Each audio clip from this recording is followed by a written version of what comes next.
Welcome back to day 10 of the 100 Horror Films in 31 Days. Got in 3 films today. First up, Vinegar Syndrome release for 1980's The Children. This is directed by a guy named Max Kelmanovich. He has no other credits, no other information. I'm really curious to check out the special features and find out a little more about this guy. The Children is a low-budget indie film.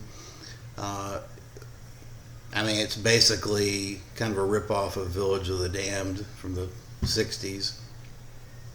Basically, this mysterious element turns these kids into zombies, and when they touch people, the people burn up. It got ripped apart. It had a limited theatrical release and got ripped apart by the critics, but doesn't mean much. I kind of enjoyed it.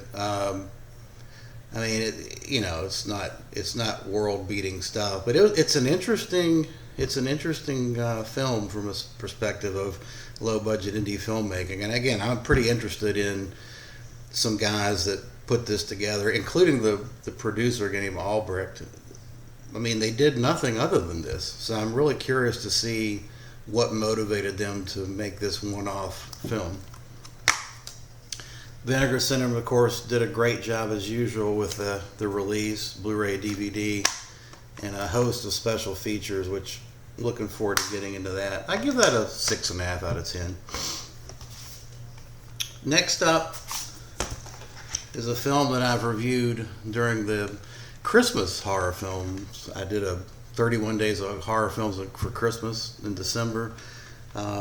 And that's Dead End 2003 with Ray Wise playing a father who's driving his family to the family Christmas dinner, the parents, and they end up on a road that just is like a repetitive, never-ending road. It's not going anywhere. Really, really good film. I enjoyed it a lot. It's interesting premise, and you think about it. It's basically these 4 people in a car for 90 minutes. I think it's a very effective film from the aspect of keeping your attention. The characters are interesting. They are a little bit irritating and aggravating because they're fighting with each other a lot, but I didn't find it as off-putting as I've found some modern-day films that kind of take that slant.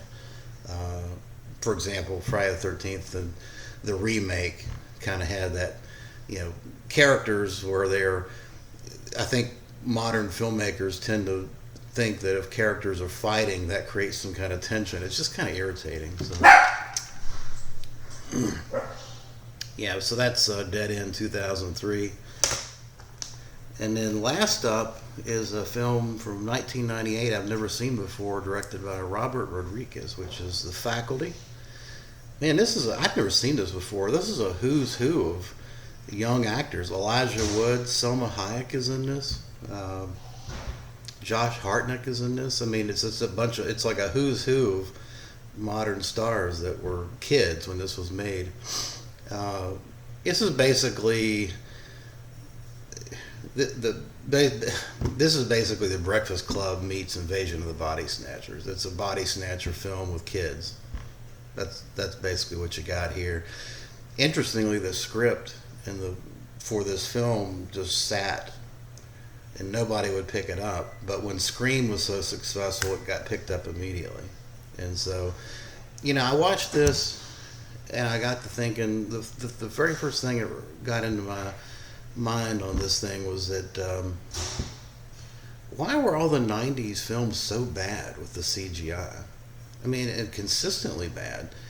And I think what dawned on me is I think filmmakers had a new toy and they just abused it. So CGI came out and everybody wanted to do it whether it looked good or not. And it was like a kid with a new toy, and they just wore it out. And I think that's the only explanation for why so many 90s horror and sci-fi films have horrible CGIs. It was an abused new technical new thing that they found, and they just abused it. Other than the bad CGI, it's a pretty decent film. I give it a 6.5. It's not something that I would go back to and watch, though. All right, that'll do it for day 10. Thanks for watching.